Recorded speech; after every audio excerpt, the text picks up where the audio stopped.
Clifton Powell, like, I mean, what you want me to do about the cycle? My daddy's daddy wasn't shit. My daddy's daddy wasn't shit. How I'm supposed to be shit if all the daddies before me wasn't shit? Oh, I'd say I'm reasonable. Okay, that's completely unreasonable. I'm reasonable. I'm unreasonable. You have no idea just how reasonable I have been. Reasonable synonyms are sensible, rational, practical, fair, appropriate. Fitting, suitable, logical. All things I would definitely say describe me. Do they describe you? Welcome to I'm Reasonable with Zainab Johnson. I'm reasonable. Hey, welcome to another episode of I'm Reasonable with Zainab Johnson. I'm Zainab Johnson. Thank you so much for tuning in. How are you guys doing? Have you had a reasonable week? Are you being reasonable? Oh no, did you come in contact with some sort of stimuli that made you be unreasonable or just an unreasonable ass person? I hope not. But if you did, this is all just a journey. It's just a journey. Nobody's perfect. Nobody's going to get it right. It's all about the awareness and a mindfulness of like, you know what? I'm going to try my best in every moment to make the smartest, the most risk-averse, not risk-averse, that's not the right thing to do. The smartest, the most reasonable choice. And sometimes, I'm not always going to succeed.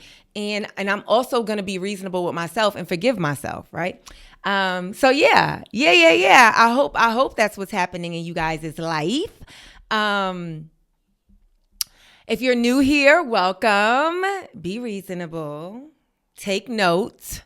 And yeah, if you like what you watch today, then go ahead and hit the subscribe button. How was everybody's Valentine's Day, huh? How was everybody's Valentine's, all of it? How was it? Everybody that came to see me in Pittsburgh, thank you so much. Y'all basically sold out my Pittsburgh shows. So thank you.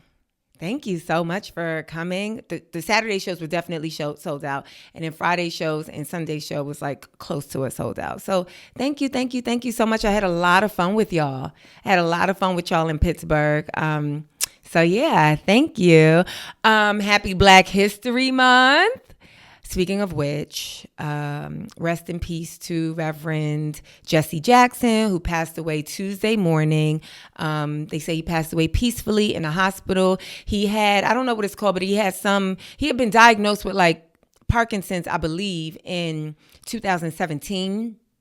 And then very recently, he was hospitalized for some neurological, something that is like Parkinson's. And so, he was, as people like to say, called home Tuesday morning. So rest in peace to him.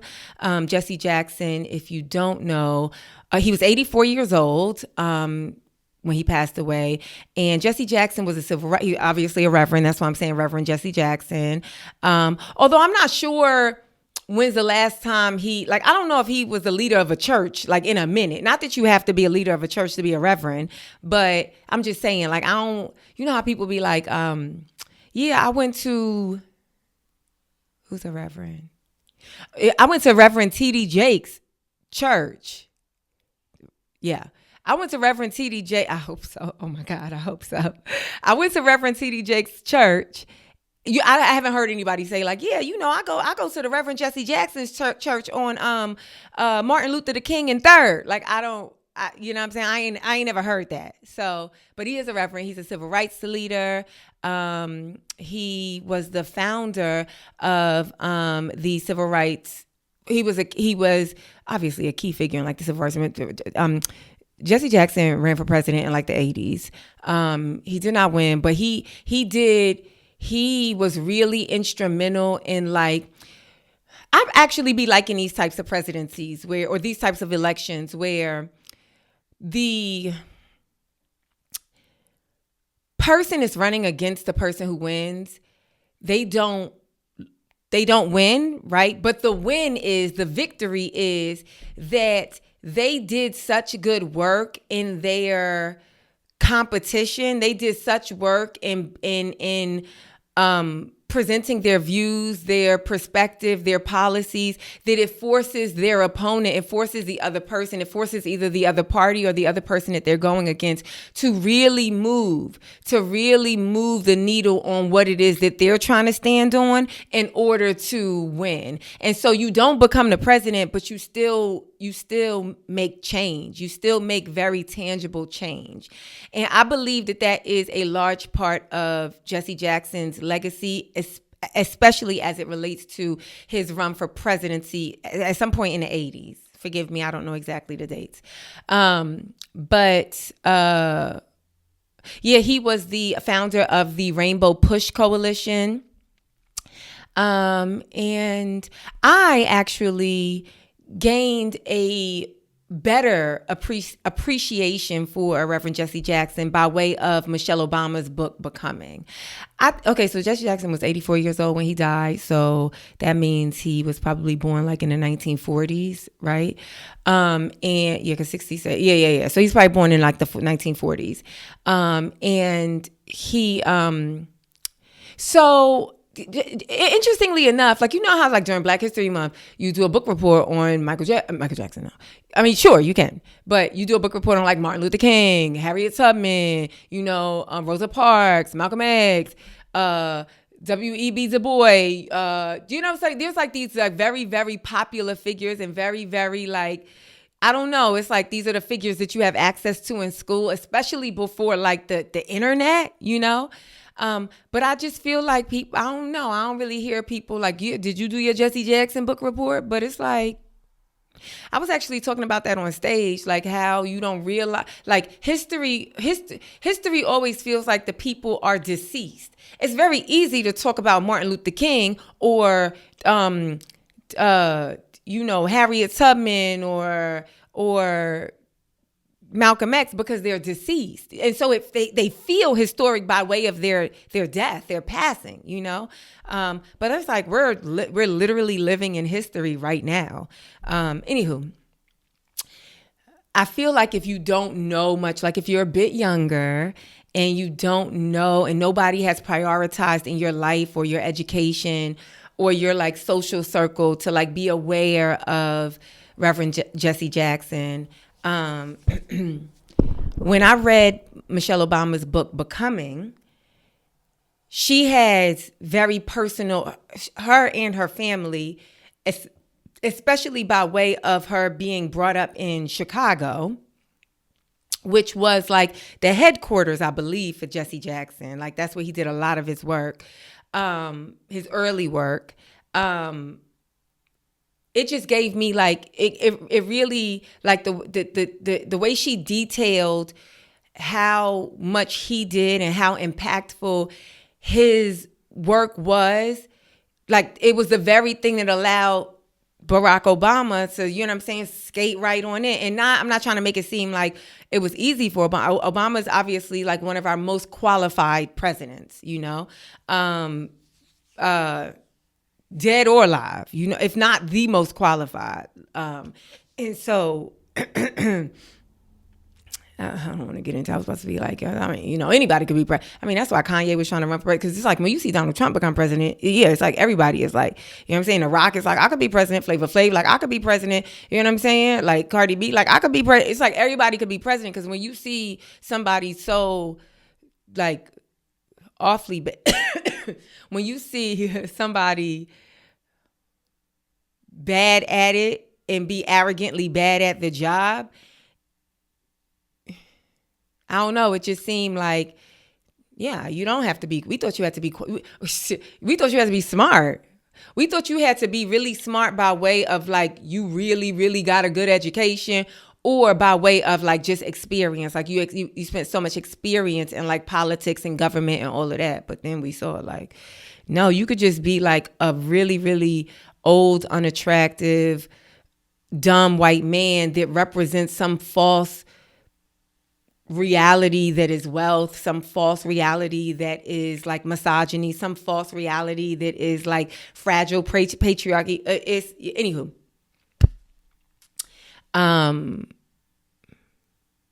So rest in peace, Reverend Jesse Jackson, as people like to say. You know, he was called home. Yeah. So this episode it remind me of the Escape song, Just Kicking It. Because not that we going to be just kicking it, but I feel like I'm talking all boy stuff. It's like I'm actually not, but it's by way of all the men. So it's like, this episode is like, this is for the, simply for the, this is for the, come on, the real, this is for the, simply for the, this is, y'all know I be messing up the words. And in my mind, I'm listening to the explicit version, so that's why I'm not saying the N-word. But I think the radio version is, this is for the fellas, simply for the fellas. Or is it strictly, this is for the fellas, strictly for the fellas. This is for the fellas, come on, the real fellas. This is for the... Kick off your shoes and relax your feet. I would love to play it for y'all, but then also the video will be flagged and then I'll have to do more. I don't have time for that. Just kick it. Just kick it. Kick off your shoes and relax your feet. Party on down to the S beat. To the SK beach. Is that are those the words? Just kick it. Just kick. I low-key think I'm getting better at singing. I don't know where I was. I was somewhere the other day and I was at the Pittsburgh Improv. And when the club, you know, after 2 shows let out and we just like kind of there, sort of like I was getting like some footage or something. I was talking to like the booth operator, and as I'm waiting, I just start singing, but I can't remember what. I think I was singing Happy Birthday. It was low-key sounding good. I know it was low-key sounding good because, and I was singing it kind of like under my breath, but like, you know, and because somebody was like, oh, so you could sing too. And I said, we can't be out here being fooled, y'all. We can't be so easily fooled. Where will we go and what will we be if we are so easily fooled? Although I low-key do think I'm getting better singing. It's like I'm finding my register. Kick off your shoes and relax your feet. Party on down to the SK beat. Just kick it. Just kick it. Just kick it. I still be losing the rhythm now. I still be losing the rhythm. Without the song, I'm gonna lose the rhythm. Anyway, okay. I know that there is this America's Next Top Model documentary coming up, or it's out already on Netflix.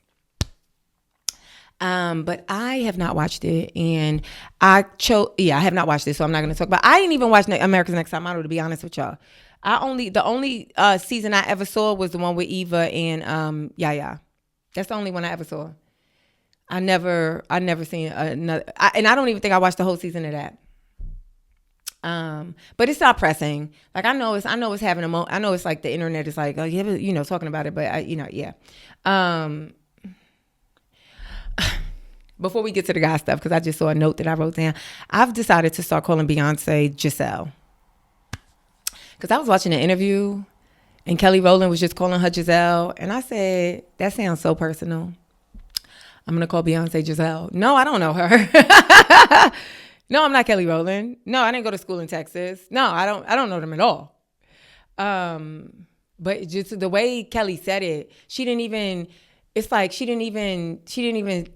say, you know, like Beyonce. She was like, that's Giselle. Yeah, no, see, this is what you have to understand about Giselle. And what's crazy is I wasn't even like, who's she talking about? I knew exactly who she was talking about. I said, if I know exactly who she's talking about, why am I not calling her Giselle too? Don't let me see Giselle. Don't let me see her. Because I'm going to be like, excuse me, Giselle. Knowles Carter. Giselle. Knowles Carter. Ramadan begins too. Tonight is the first night of Ramadan. So Wednesday, February 18th is the first night of Ramadan. So all of my Muslim brothers and sisters out there that are able to fast, Ramadan Mubarak. All of my Muslim sisters and brothers that are unable to fast, Ramadan Mubarak. All of my brothers and sisters out there that have friends and family that are Muslim or were once Muslim and no longer are, or are Muslim adjacent in some way. Ramadan Mubarak to you as well.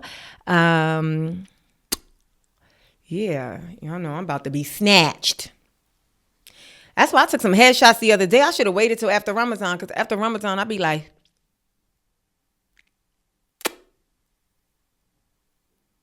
so the first thing we're going to talk about, Jaden Smith, Will Smith's son. So if you know anything about Jaden, like publicly, you don't got to know him personally, but if you know anything about Jaden Smith's if you know anything about the Pinkett Smith kids, it's two of them, Jaden and Willow, right? And Willow's the singer. Willow's the performer. She's the singer, the dancer, the performer. Do you get what I'm saying? Jaden is like the philanthropist. Jaden is like, I want to build a house for the homeless. I want to dig wells for water so people could have clean water. I want to get people clothes who don't got clothes. Like, that's Jaden. You know what I'm saying? Yeah, he gonna do it looking like he is emaciated. You know what I'm saying? Looking like he been doing Ramadan for 19 years. That's what he gonna be looking like. He also gonna have some crazy fashion, like the t-shirt might be way too small and the pants might be 19 times too big. He gonna have a castle on his head. You know what I'm saying? He gonna look peculiar doing what he's doing. But I believe his mission is like, I just got money. I just was born. My life ain't never been regular. I'm the son of one of the biggest stars in the universe. And I'm beautiful. And it's really like, what I'm supposed to do. Okay, I mean, sure, I could be a neurosurgeon, but you think people gonna let me operate? Like, it's like they're gonna be acting stupid when I walk in the operating room because my father's Will Smith. And look at me.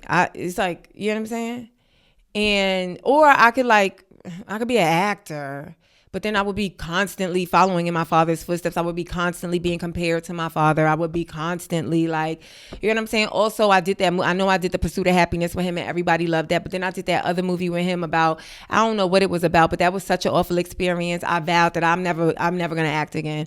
And so really the best way I can be of service to this world, the best legacy that I can ensure is like giving. And so I guess there was some event. I don't know if it was a complex event. I don't know if it was a music specific event, but Jaden Smith walks what I'm imagining is the red carpet, and he goes to this press outlet, this girl. Matter of fact, here's the video. So I see that you're working with Steven Smith to design Yeezy footwear with Ye.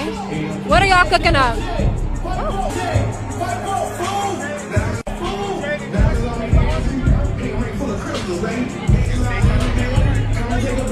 I guess we'll never find out.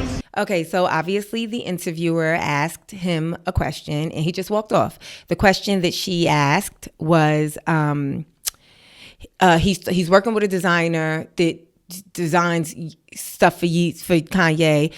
Can Jaden let us know what they're cooking up? And he walked off. And the reason why he walked off, this is what I found out online, is the reason why he walked off is because he was there to promote, he was only speaking to press to promote a philanthropic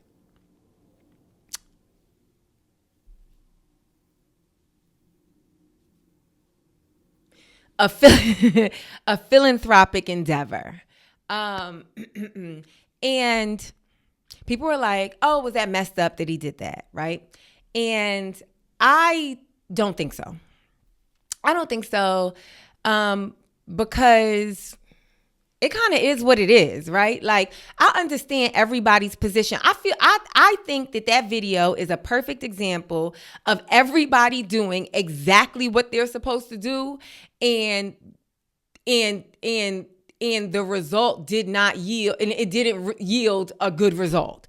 It's like everybody did exactly what they were supposed to do, but it still didn't yield a great result, and that is fine. you know? So as the interviewer, right? First of all, I know that if Jaden's there, if Jaden is at any event that he's walking the red carpet or speaking to press, he has PR with him. He has a what's wrong with me? He has a publicist with him, right? Now, not every celebrity has whenever I'm walking the red carpet, it's actually rare. Unless I don't be having a publicist, right? Sometimes I do, sometimes I don't, right? But not everybody has a publicist with them, but Jaden for sure has a publicist with him. And that publicist probably made it very clear, hey, this is what he's here to talk about. That girl I don't want to call her a journalist because I do try to be, I don't know who she is. She may be a journalist actually, but she may not be. And just in case she's not, I try to respect I have friends who they are very particular. I went to school for journalism and that is what makes me a journalist. And I'm like, touche, girl. Touche, right? You know what I'm saying? You tell me what you want to be called. I ain't got no problem with it. Long as it's a two-way street, as long as when I show up and say my name is Zainab Johnson, then you say, you know what I'm saying? As long as it's a two-way street, I ain't got no problem with calling you what you want to be called, right? And so the interviewer asked him a question that has nothing to do with his philanthropic endeavor, right? But she's supposed to do that. Like, she's supposed to try to extract. She's basically creating content for some platform. She's creating content for her platform or some platform, and so she's supposed to try to get content that people on her platform or the platform she's working with engages with. You know, it's that simple. And Jaden, he is completely within his right to bow out of a conversation whenever he sees fit and does not have to give you notice or apologize. Like, we all actually have that right for somebody to come up to and be dead ass asking us a question and we just walk away. Like, most of us, 99% of us don't exercise that right, but we do have the right. So I don't see anything wrong with it. But and also, it's like, girl, either way, you got content. Whether he answered your question, whether he told you, didn't they tell you not to ask me that question? Or the walk-off. Like, the walk-off is probably the best thing. Because if he would have just probably answered the question like, oh yeah, I'm gonna make some t-shirts because I'm gonna make some t-shirts. The cotton is reused, the recyclable cotton, so it don't hurt the earth. And that's what Jaden would have probably said. Yeah, I'm making something. We're using a fiber that is already in the earth. The earth has too much of it, so we're gonna use this fiber. And really, you could do, you know what I'm saying? You could eat this is like a plant-based shirt. That's probably something he would have said. But that would have probably got no traction. But him walking off like he is Mariah Carey, that is clickable. So everybody did what they were supposed to do, and it still was like a net zero, you know? What did you guys think? What did you guys think about Jaden's walk-off? Do you think there's another way for him to handle it? Or do you think he did exactly what he was supposed to do? Or do you think that the interviewer was the unreasonable person by asking a question that she probably knew was not the reason for him to be there? Tell me what y'all think in the comments, please. I ain't got nothing to say about this, but did y'all ever follow, it was a big podcast. What's the name of it? Oh, why can't I think of it right now? But Adnan Syed, he was the Middle Eastern guy who was sent to jail. His girlfriend at the time, I think they was like seniors in high school or something like that. His girlfriend at the time, well, it's the Serial podcast. That's what it was, the Serial podcast. That was like one of the first podcasts I ever listened to.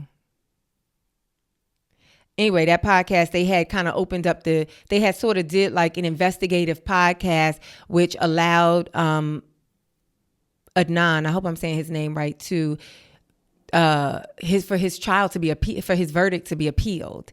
And so he went to listen, he just got released. I just saw that. It's like he lost the appeal, and then something happened that recently just came out. Obviously, it's sad that there's still a deceased victim.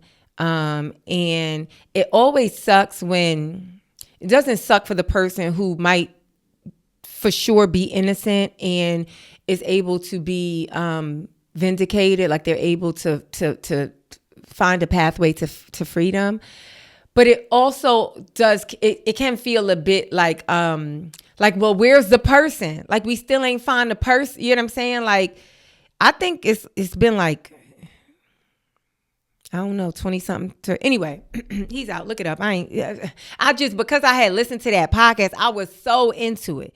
It's the thing that made me listen to serial podcasts. I listened to that, and then they started doing other spinoffs of it that were nowhere near as good as that one. And then I was like, oh, okay, no, this is like, it ain't a format. You know how sometimes you think it's the format. Like, yeah, if everybody do this, it's going to be good. No.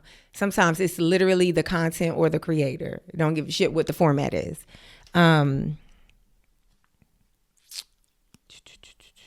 This is for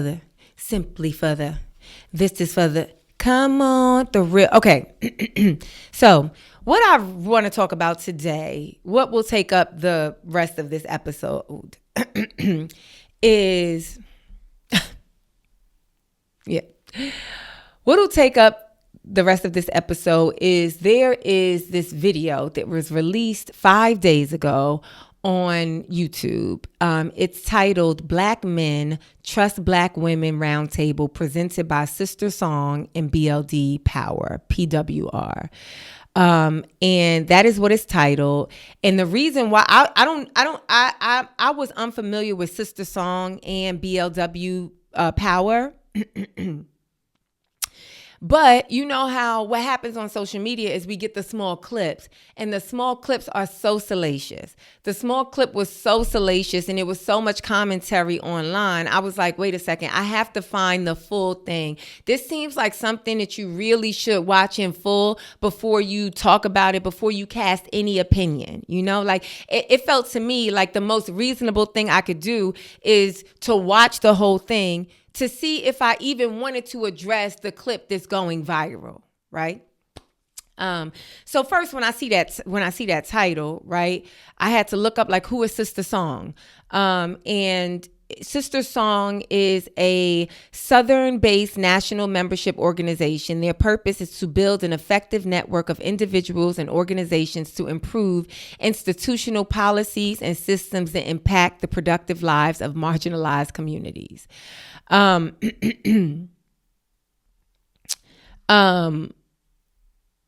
When I first looked at, like, now I'm on their website, but when I first looked up there, when I just like put it into Google, it says Sister Song defines it says Sister Song Women of Color Reproductive Justice Collective.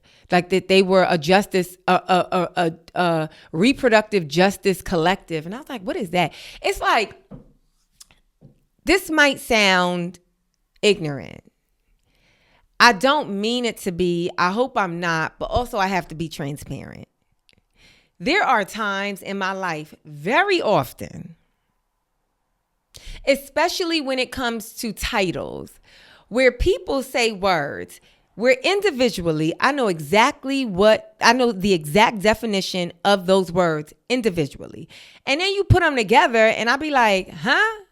What do that mean? I remember when I went out, this guy that I was dating, when we first went out, when we first met, like the first time, like he approached me, we were having a conversation, and I was like, what do you do? I don't know. He started talking about like our careers and stuff like that. And I was like, what do you do? And he said it was a finance thing, right?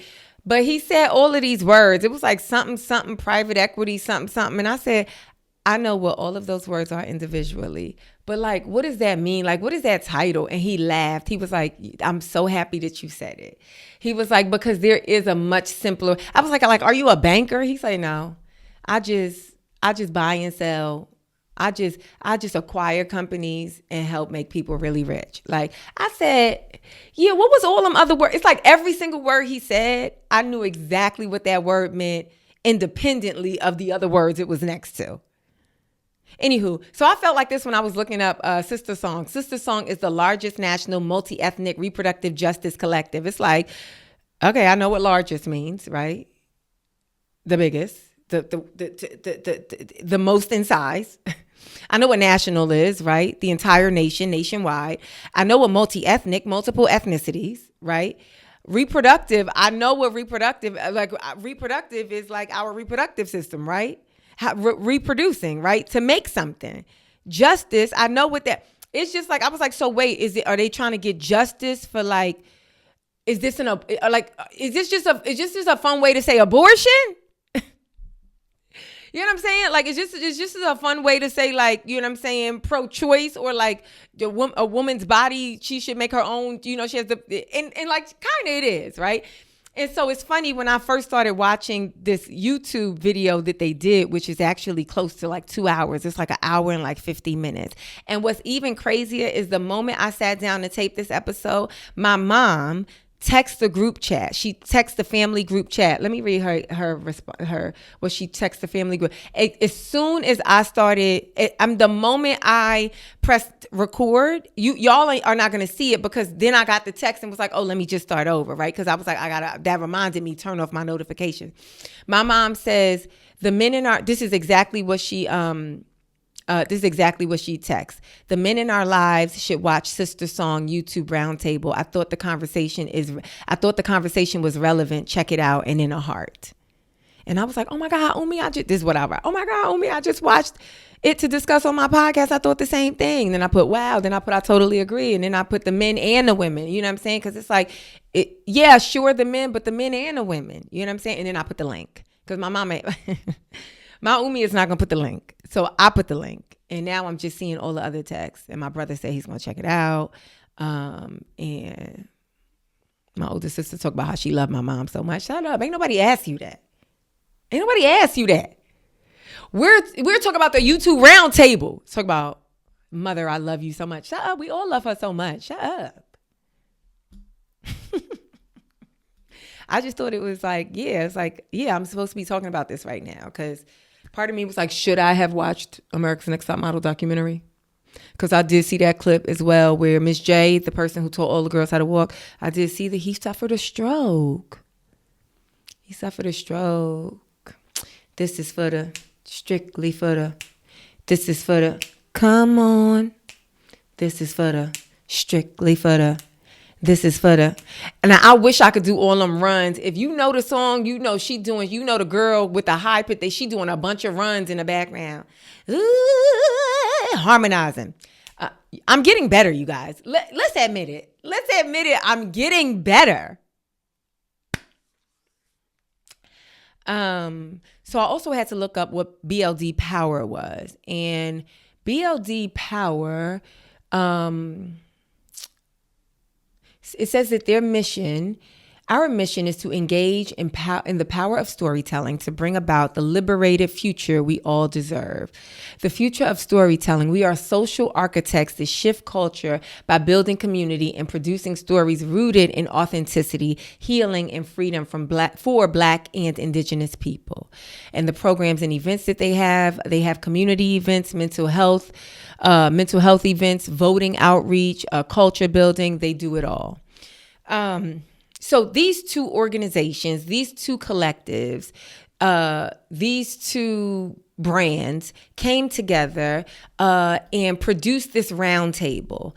And this round table is 1, 2, 3, 4, 5, 6, 7, 8. It's 8. I want to say Black men. I believe that they are all Black men, but it's like, this also is going to sound ignorant, but it's like, can I talk freely, y'all? It's like 2 of them this light skin, especially one this light skin. It's like he looked like he is Arab or something. He looked like he Arab or Dominican. And please don't be like, I know that the African diaspora, I know that Black looks like, I know white. Listen, look at the boy Tyreek. Like this white people it's Black people that look white. They look legit white. You know what I'm saying? They skin is white. They and so I know that every human being, whatever a human being looks like, I know that it's all found on the continent of Africa. You don't have to tell me or write it in the comments. I don't want to hear it or read it. But it's just that it's like the light-skinned brother. I'm going to tell y'all everybody this on this episode. But the light-skinned brother who is like most known, probably best known for his role in Insecure, the HBO series by Issa Rae, Insecure. He look black. I don't care how light-skinned he is. I don't care how light his eyes is. It's like Jesse Williams. Jesse Williams look black. He light-skinned. Actually, Jesse Williams is biracial. I believe Jesse Williams got a black father and a white mama. His freckled face, his light-skinned face, his light eyes, he still look like a black man. He just like a light-skinned ass black man. But then you got these other, you know what I'm saying, that they look like, whatever, it don't matter. I'm going to say men of color. But it got to be black men because everything, it says, the video, the first word in the video, the first 2 words in the video say black men. Oh, gosh. Well, you know, sometimes you got to be the example for change. And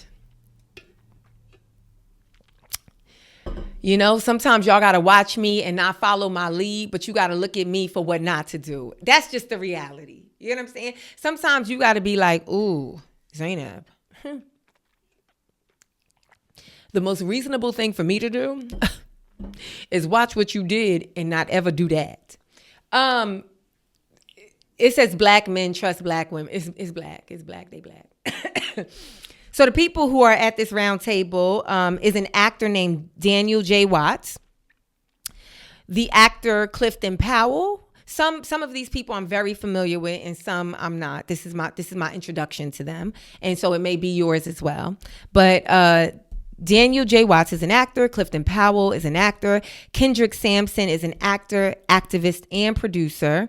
Conscious Lee, he is an educator, an author, and an influencer. Luke James, he is a singer and an actor. And in my personal opinion, first of all, Luke James, I believe, is very attractive. But also, in my personal opinion, Luke James has one of the best voices of our generation. Luke James, if you don't know who Luke James is, just, I don't know. That boy be singing. J. Alfonso Nicholson, he's an actor. Laith Ashley, who is an actor and an advocate, and is also trans male. And just visually, that's not something that I would have known. But when they enter into the conversation, they sort of contextualize themselves so that you understand or that you have a little insight into what perspective that they're speaking from, because they clearly before this, some of them, they might be familiar with each other. I'm sure most of them know Clifton Powell because Clifton Powell has been in huge movies and television shows. He's a phenomenal actor. He has been in like cult classics, you know. And he's older. He's been around for a long time. And he's the one, he's the oldest one. He's 69, about to be 70. And he was the cause for the viral clip. But when they enter into the conversation, however they enter in, it's like, me being like me having a master's degree and blah, blah, blah, blah, or me being a gay black man, or me being married for 7 years. Like they contextualize their identity really quick to give you, to support what they're saying, right? Or to give you, to help you understand their POV before they speak. And so that's the only reason why I know that this gentleman, Laith Ashley, is trans, because he said it. Then we have Joseph Irvin. Joseph Irvin is a content creator, and he is gay, and he says that as well. And then last but not least, Euro Got It. I hope I'm saying that correctly. Euro Got It. He is a rapper and a designer. So it's 8 of them. I'll repeat those names one more time. Daniel J. Watts, Clifton Powell, Kendrick Sampson. And Kendrick Sampson, he's the one who I was saying is from, like, most known probably from Insecure, from this series, the HBO series Insecure. He is kind of like the moderator. You can tell. I believe that BLD Power is either his organization or he works very closely with them. But he is the moderator, whether they say it or not. He starts off the conversation whenever it's going off course or it gets like, really high levels. He's the one who sort of comes in and tries to, sort of redirect things or provide clarity, et cetera, or just calm things down. Consciously, Luke James, J. Alfonso Nicholson, Laith Ashley, Joseph Irvin, and Euro got it. And this conversation basically covered a lot. It covered women's autonomy. It covered women's reproductive rights. It covered all through the lens of these Black men that come from very different backgrounds, are all different ages, different gender identities, different socioeconomic backgrounds, from different places in the world, different sexual orientations. And it covered like fatherhood and love and and very specifically Black fatherhood, Black love, and protection of Black women in general, but more specifically Black women, right? It talked about slavery. I mean, this conversation, I actually encourage people to watch it because it is much more powerful than the clip that is going viral, the discourse, right? So to me, the most impactful thing that was said during this conversation came from Consciously. And he very eloquently said something that I've said on this podcast a few times, and I got nothing but pushback from men specifically, which is, here, I'm going to play it for you guys.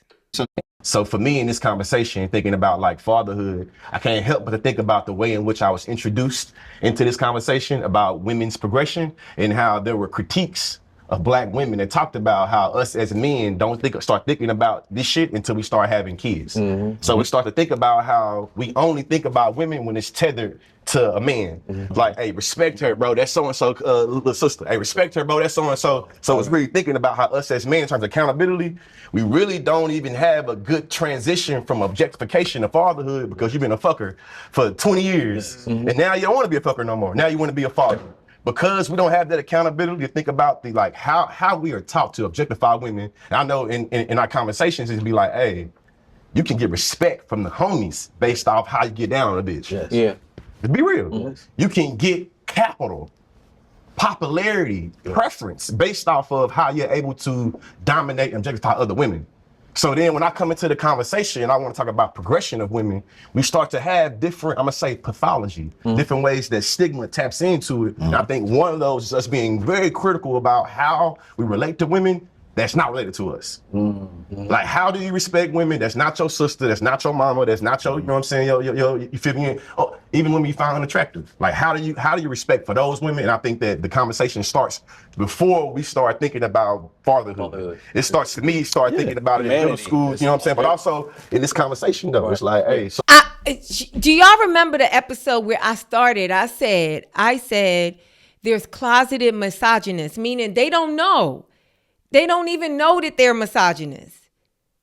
They believe that they're not because they love their girl. They love their sister. They love their mother. They protect the women in their life that they love, but they don't feel the responsibility to create a world that is supportive and protective of women. Just because they are, in their mind, completely honorable to the women in their lives or the women that they deem attractive. And therefore, they put them on a pedestal and then have some level of respect for them until they then sleep with them and reduce that woman to a person that they just conquered. And so he's saying that it shouldn't take fatherhood. It shouldn't take fatherhood to then make so many men, not so many, but there are men in my life who I have the utmost respect for. I think that they're wonderful men. They're great partners to their wives. They're great parents to their kids, but they won't be able to see the error in another guy's behavior until I say, what if that was your daughter? What if that was your daughter? Sometimes, and the panelist Laith Ashley, he said he had a really good point. He said that he grew up in a 2-parent home. He said, and although his father was like the person who did the work, the person who had the higher education, the mom really was the figure that sustained the collective of the home, right? And he said that he said that he had 2 siblings. I believe he has 2 siblings. And he said that the way his father was so protective of him when because this is the trans person. So when he was a child, he was, girl, right? He was female. And he said that the protection that his father had for him as a little girl and the protection that his father had for the father's mother and the father's sister, he saw them as familial. He saw them as family, but he was very abusive to the mom. He didn't see her as much as that was his wife, he didn't see her as familial. He saw her as an incubator for his children. And a lot of guys that I know, it's like they you got to say, oh, what if that's your sister, your mother, your daughter, or your wife, right? But I ain't know that there was another tier where some guys is like, they don't even consider they not even protective of their wives like that because they don't feel like they have had a hand in making their wives, or there's no blood connection to their wife. It was all, again, it's 2 hours, so I can't go into the entire thing. But the purpose of this conversation, I believe, was to be able to sit down and discuss as Black men what their views of Black women are, like true love, respect, women as mothers and therefore their role as fathers, community and what that looks like. And, is it just cliche to be like, it takes a village to raise a child? Like, what's your what is the responsibility of the man in the community? And what is that responsibility? What does that responsibility look like in regards to the women of that community? And can that community ever truly be strong if the women are not supported in the most optimal way? If the women aren't held to the highest esteem, the highest, regardless of who that woman is to you, regardless of if you find that woman attractive, regardless, then how is there any sort of evolution, sustainability? How will that ever happen if we are not setting a precedent on how we are going to elevate, support, treat, love, and respect and empower Black women? It was just, for me, because they're not like scholars. You get what I'm saying? They're not coming. Conscious Lee is probably probably like an intellectual, as much as he ain't got the same, his name is Conscious Lee. I actually did a test. We were supposed to host a podcast. I tested to host a podcast. He got booked for, he was hired to do it. And I think Francesca Ramsey, those was the 2 hired to do it. Maybe it was successful. I don't know. Whenever people don't book me for something and it's not successful, I just be like, well, you lost the sauce. But also, this other guy that I tested with, I really like him too. I'll be watching all his content. I'll always be reposting his content. Garrison, very, very, he kind of like the Josh Johnson, but not a comedian.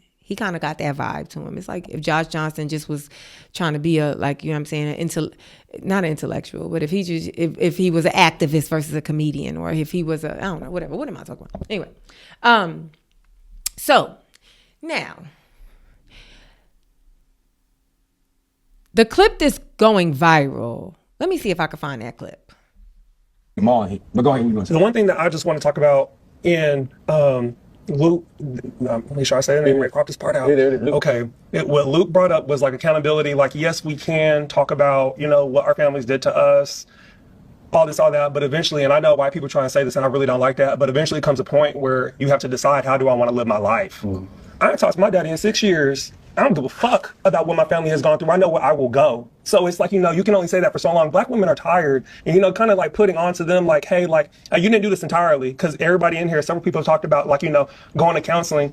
Have that upon yourself. Stop waiting for a woman to tell you what you need to do. Take that upon yourself. Let me address that real quickly. For me, I didn't know fucking how to love. Can I say one more thing? No, I have to say this, because another thing that happens is, too, you live your life for so long, and I'm not meaning no disrespect by this. It's all right, just say it, bro. But when you hit your 60s and your 70s, I want to be right. Okay, but let me. I want to live my life right. I want someone to take care of me and protect me, and that's what a lot of women have issues with. I'm living it right the fuck now. As I said, I said 60s and 70s. Let me say this. Y'all overtalk me. I'm gonna fucking overtalk you because you're talking out of line. But you're not gonna disrespect me. You don't know what the fuck you're talking about. I am. I do. I do. You don't know what the fuck you talking about. Oh, I do. I do. You don't know it, nigga. I do. I'm good. You don't know what the fuck you live. Get the fuck out of here. I'm living. You can't tell me what the fuck I'm living, nigga. I'm living it right now. You cannot fix no shit that you don't even know what's happening. I think there's a misunderstanding. No, but he's generalized. You can't. No, listen, bro. Let me stop. This is what it is. Let's get to the truth of this shit. You can't fix no shit unless you meet somebody who is on another level to help you elevate to understand. I'm not indicting anybody. I'm telling you what the shit is. You can't fix some shit that you don't know about, bro. Yeah. You can't. And then you get there at 69 or 70 and say, I thought I was being loved all this time. That's what our parents have gone through, and that's why we all so fucked up right now. You asked, how do we love black women? Yeah. That's right here. Trust black women and listen to black women because they know more than we do what it is that they need. I don't think that's true either. As There's a lot of black women who don't know how to love. I'm not talking about what they know how to love. I'm saying what they need as far as the reproduction. I get that. That's what we're talking about right now. Also, if we're going to use our privilege and power as men in society, how do we show up and be accountable, like you said? I do think that there is a difference in conversation between older generations and younger generations, especially a younger generation that these are all artists. So that means that these are artists that. These are artists. And in the creative world, we are constantly, our minds are open. Our minds are open to change. Our minds are, it's like the artist's way is to be compassionate. The artist's way is to be accepting. In order to like play a role, in order to not be a monster and play a role of the monster, you got to find some humanity in the monster. You know, you hear actors say that. You hear really, really good actors say, which is why I don't know if I'm ever be Viola Davis. You know what I'm saying? Because the first thing that they always say is you can't judge the character. But I be looking at a lot of characters like that. Now, why is she doing that? I don't know.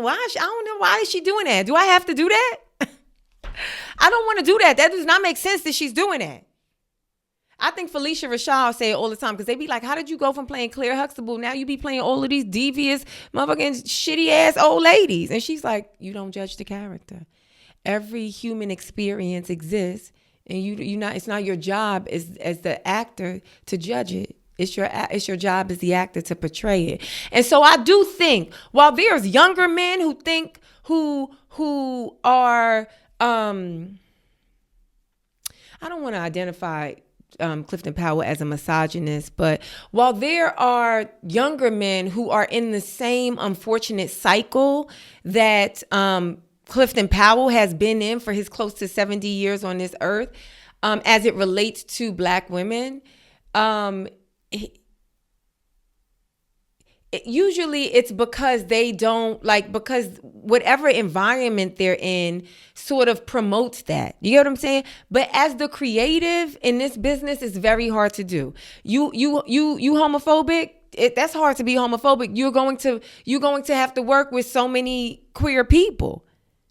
Do you get what I'm saying? You don't like this, you don't like that. It's like you are always faced with you're always put in an environment that challenges the thing that you may have difficulty with, you know? And so what I believe Joseph Irvin, who is gay, my LGBTQ people, my gay people, my gay men, please please chime in on this one. Everybody can, but chime in on this one. He's obviously, everybody's younger, but he's obviously much younger than Clifton Powell. And I think there's two things happening in the elevated level of their tones, right? Because Joseph Irvin, he tries to start off like respectfully, like, because Clifton Powell says, I haven't been monogamous. I don't know how to love. I ain't never learned how to love. And Joseph Irvin says something that I believe the rest of the table agrees with. I also agree with, and this has nothing to do with Clifton Powell being older, or black. We all, at some point, you can't always be the victim. At some point, it's almost like you sit down at a card table, at a poker table, and just say, I'm going to keep playing this game knowing I'm going to lose. And when y'all get mad that I lose, I'm going to be like, well, you know I was losing because you set it up for me to lose. So yeah, I'm going to stay here and just keep losing. We all have different types of trauma, different levels of trauma, different versions of trauma that really do cause a hindrance in our lives. Whether they are overt to us, whether, you know, we clearly see it and know it, but we have a hard time getting around it.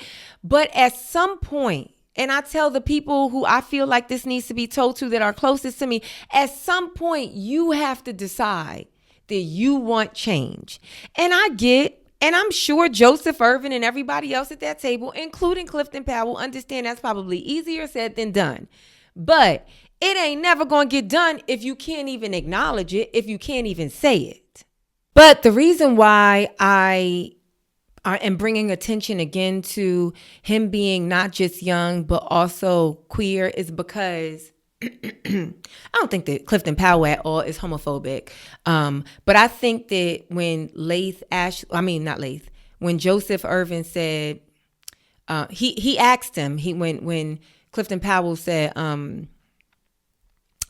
I am, you know, I don't know how to love. I just recently, I think he said he still don't know how to love, or he just recently learned how to love.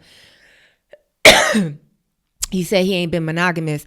And Joseph says, when did you start being monogamous? And Clifton Powell says, today, which is kind of a wild answer, because it's like you're saying something, but your actions actively go against it, right? Like, I don't know what's a good like example, but like maybe if I was like, yeah, because I just learned that like alcohol is like killing my liver. And somebody's like, well, when's the last time you had a drink? And I'm like, this a drink. You would probably be like, wait a second. Is this who we talking to? Is the table round? And so then the Joseph Irvin guy says respectfully, and I say this a lot. It's like, you know, when what you about to say is going to be perceived as not respectful. So you put it out there real quick, respectfully. I know I'm about to say some shit you don't like. I know I'm about to say something that triggers you. I know I'm about to do it, but I have to say it.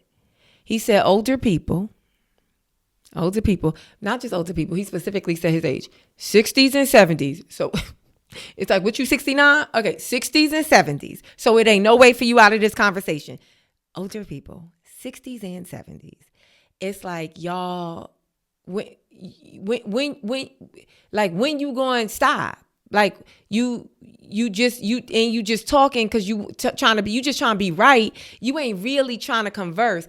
And I don't think that this conversation was cut. I don't think that there's a lot in this that we haven't seen. So I don't think that like Clifton, I think we actually see the buildup. But as much as things aren't being said, I think there's energy in the room. And very specific, I think sometimes, not that the man who is a gay man is giving this off, like putting forth this sort of energy, but I think sometimes straight men, especially men like the hyper masculine man who don't call me no bitch, which they get to in this conversation. Oh, who you calling? It's like a threatening of their manhood. It's like, so then I think that what Clifton Powell, and again, this is just me, this is my assessment of it, is responding to him as both a young person and a queer person. And Joseph Irvin is yeah, but Bucker, I don't care. I'm a man too. I don't care. I'm very happily gay, but they ain't got nothing to do. I don't care that I'm younger, and I don't care that I'm gay. I'm not scared of you. You sound crazy. And what is this a conversation or not? Because I got to tell you, you sound crazy. Where somebody like Conscious Lee is going to find a way. He going to wait till it's quiet and find a way to get his point across, teach without any sort of even mistakenly antagonizing, even if it's not on purpose or malicious. Do you get what I'm saying? Because I do believe that a lot of them, again, this is not fact, but I do believe that they didn't disagree with Joseph Irvin. It's just that Joseph Irvin chose to say it, and he chose to say it in the way he said it, right? Now, here's the thing. In this conversation, they talk about polygamy. Clifton Powell is seemingly very much of the opinion that why do men, no man is monogamous. He was of that opinion, right? He also very candidly said that he has put his woman through the work. He ain't never been faithful. How could he be faithful? Ain't nobody taught him how to be faithful, blah, blah, blah, blah, blah. And he was putting a lot of that responsibility on post-traumatic slave syndrome, as much as he wasn't saying that term. Post-traumatic slave syndrome, racism, both systemically and systematically, literally, he was saying, oh no, black men, they took black men out the home. And then even Luke James at one point chimes in and says, I get what you saying. You know what I'm saying, Unc? I get what you saying. But at what point are we going to move past this conversation? I get the crack era. I get that, they making it so you don't have no jobs. And then when your woman and your children try to feed themselves by going on government assistance, the only way that they allow them to get government assistance is if there's no man in the house. We get all the things in place that worked against you back then, that you, Unc, lived through, and we get the things that are in place today. But still, everything that's happening to you is also happening to your black female counterpart. And so why should it only be up to her? If y'all both getting abused, that's essentially what the conversation was. If y'all both being abused by the world, why is it okay for her to then be abused by you? If y'all both suffering the same injustice in the world, the same inequality, why is it then okay for you to take why is it okay for you to leave? Why is it okay for you to take those injustices, that frustration from those injustices out on her? Why is that okay? And if you recognize now that it is not okay, when you gonna make a change? That's essentially, I paraphrase the whole thing, but that's essentially what they were saying. Now, as much as I did all of that, a lot of the conversation online is sort of villainizing Clifton Powell. I'm not here to do that. I actually think what happened was great. I think because Yo, in order for change to happen, the conversation ain't gonna be easy. If it was easy, well, then it would get done. I had to sort of get serious on stage in Pittsburgh because I said something in the room tightened up on me. I said, yo, there will never be solutions if we're afraid to talk about shit. If I say a term, if I say a taboo term, if I say rape, if I say gun, if I say any of that, that's the reason why they're not prosecuting every man that violated a little girl either on Epstein Island or anywhere else, because we acting like it's too precious to talk about. But it ain't too precious for them to be heinous.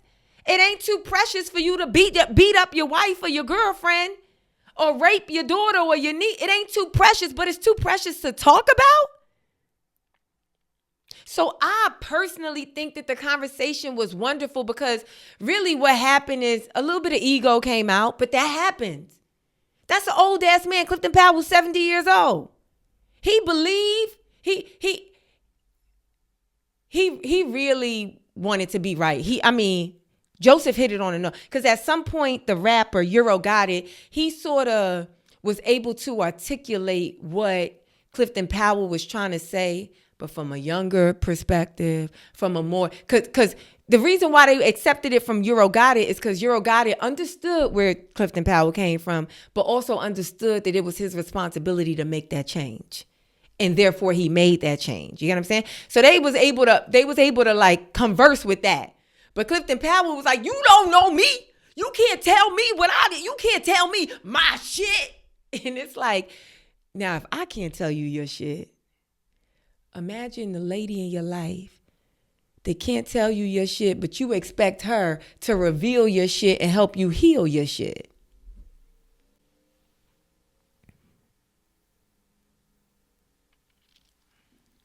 The thing that probably looks off-put, it looks like it got it, it's because they started yelling.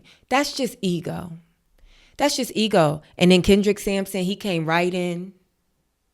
You get what I'm saying? Redirected they sort of like if Clifton Powell's like, I never knew what love is. If he couldn't see that there was love, especially by way of like Kendrick Sampson in the room, you know what I'm saying?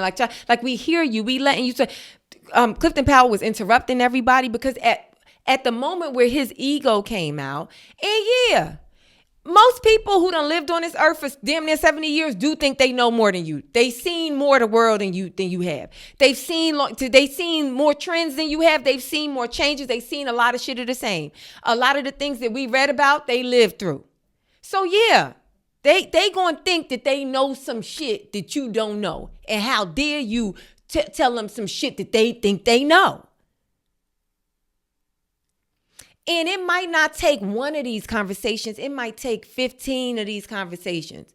You know, Clifton Powell kept saying, we just need therapy. I need therapy. She need therapy, blah, blah, blah, blah, blah, blah, blah, blah, right?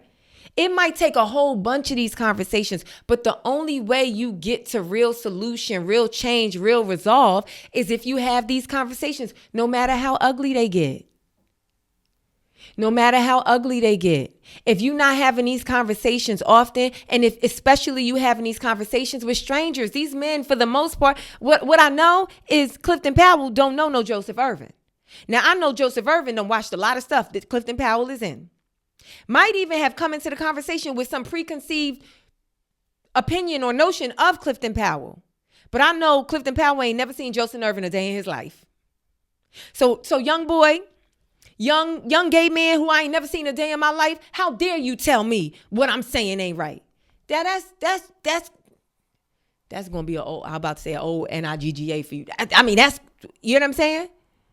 It's gonna be that. But also a young queer man that is not going to be silenced or put in a corner simply because he doesn't identify as this hyper masculine or whatever. His ego going to show out too. Like, I don't give a fuck with my who I like and who I sleep with. You ain't about to be talking about me, old man. You sound crazy. And so it's just like a battle of ego. But overall, the conversation, nobody should be villainized. If anything, it's a revelation.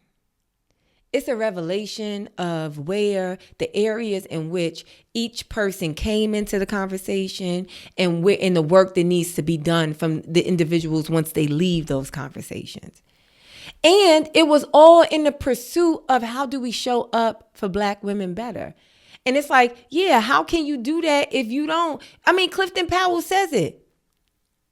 How can I fix something I don't know is a problem? So, okay, we hear that. Yeah, how can you fix something that you don't know is a problem? Now we got to discuss, dang, is it always on someone else, especially the woman who is beholden to you? Is it on her to always reveal your problems to you? I think it was a great conversation. I can't wait to get on the phone with my mom and talk to her about it. I cannot wait. I think that's it. I encourage y'all to watch it if you want. Like I do think that it is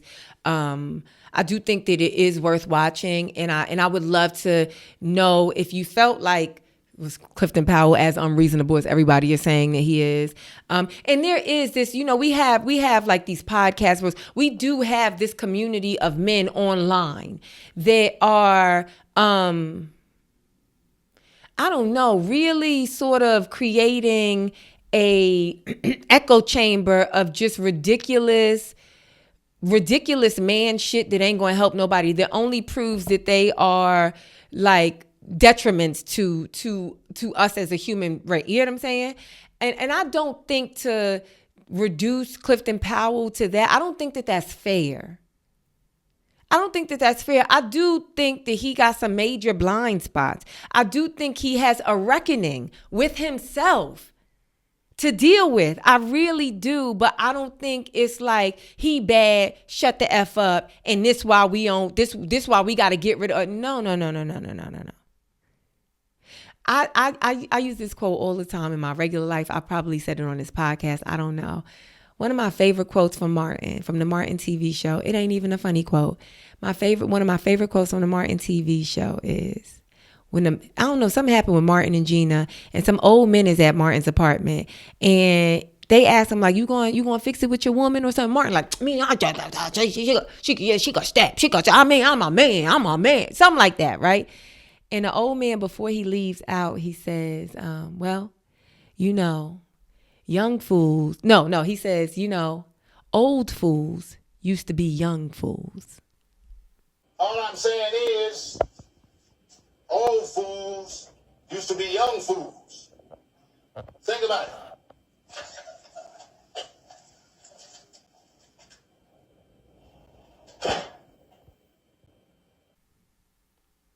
And so, yeah, maybe if Clifton Powell had a conversation like this and another conversation like this and another conversation like this when he was 20, 25, 30, 35, maybe this wouldn't be the day, his 69th year, for this, for this performance to happen.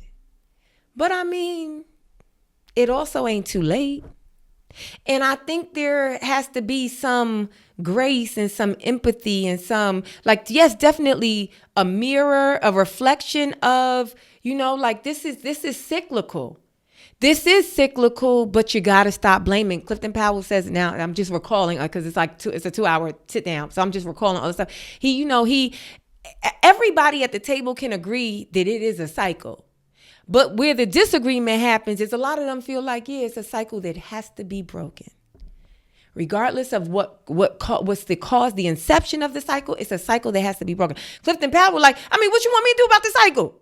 My daddy's daddy wasn't shit. My daddy's daddy wasn't shit. How I'm supposed to be shit if all the daddies before me wasn't shit? And it's like, all right. First of all, it will get out of hand if we keep interrupting one another. Hear me out, because it's like, y'all ain't listening to me. No, we listening to you. It's just your entire person and identity feels like it's being attacked. And you probably somewhere deep in your soul, I'm not calling you homophobic at all, but somewhere deep in your soul, Somewhere deep in your soul, the part of you that ain't never learned how to love, the part of you that ain't never been faithful to a woman, the part of you that part of you probably don't like that this gay man is calling it out. Maybe if Consciously or Kendrick Sampson would have said it, maybe you would have had maybe, just maybe. But either way, I think that the display in all of its flaws and all of the sort of unnecessary but necessary language that came out of it, like I said, they talked about it. They had to that's why I keep going to Joseph Irvin and keep saying like that he's a young queer guy, because he was like, I mean, it's like he ain't say this, but he said something. It's like, I mean, that's bitch shit. That's like bitch shit. Now if you sitting around a table with hyper masculine men, especially black men, the thing that's gonna go off in their mind is, who you calling a bitch? That is in their mind, some of their minds. Oh, that's the equivalent. Oh, are you saying that I'm a woman? Yeah, I ain't talking about how, yeah, you over there, you gay, so you be over there with the girl saying bitch, bitch, bitch. But if you come over here saying that, I hear that as you calling me a woman. I hear that as you somehow testing my manhood. That's how I hear it. And old boy is like, that's not how I'm saying it. I mean, everybody, because right now, because we have, it's so many things happening. So many things converging at the same time. Difference in generations. You get what I'm saying? The queer identity on a spectrum for the young kids. Going back to Jaden, we don't know what he is. Do we care? No. He could be whatever he want to be. But when Clifton Powell don't know. He don't know that life. Clifton Powell don't know that life. Now you can have a problem with that. You know what I'm saying? But that's his reality. He don't know that life. You either man or woman. You gay or you straight. But he don't know that it's fluid. It's what? No. You said some bitch. You talk about some bitch shit. Who you calling a bitch? It's not gonna be you and ITY if you over here calling me a bitch because I'm a man. That was Martin's whole character on the Martin show. I'm a man, Gina. I'm a man. And Gina was trying to be like, there was never once where somebody said you wasn't a man. Girl, you my man. Gina was the first. My man. Baby, I'm just asking you to consider me. I'm asking you to love me properly. I'm asking you to show up for me. I'm asking you to be kind to me. I'm asking you to respect me. I'm asking you to love me properly. What you over here talk about? You a man. What? Check it out. If and when you do check it out, let me know what y'all think in the comments. Yeah, that's it for me today, y'all. This has been another episode of I'm Reasonable with Zainab Johnson. A lot of y'all have said that you wanted me to make the Reason shirts available. I will make the new Reason shirts.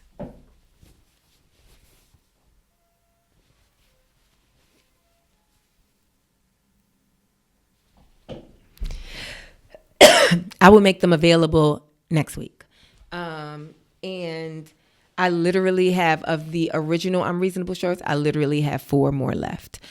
So order those if you haven't already. Obviously, I will be in Chicago this weekend. I will be in Chicago at Zanies Friday through Sunday. All 5 shows were sold out. And so I added a 4 p.m. show on Saturday. So if you're watching this and you're like, oh no, I didn't get my tickets to Chicago, I added a 4 p.m. show. It is Ramadan and it will be the beginning of Ramadan. And so the fact that I'm doing a 4 o'clock show, a 7 o'clock show, and like a 9:30 show, I just hope that I could keep everything straight in my head. I just hope that I could keep everything straight in my head. Depending on when the sun goes down, maybe I'll be able to like break my fast and pray in between the 4 o'clock show and the 7 o'clock show. I think.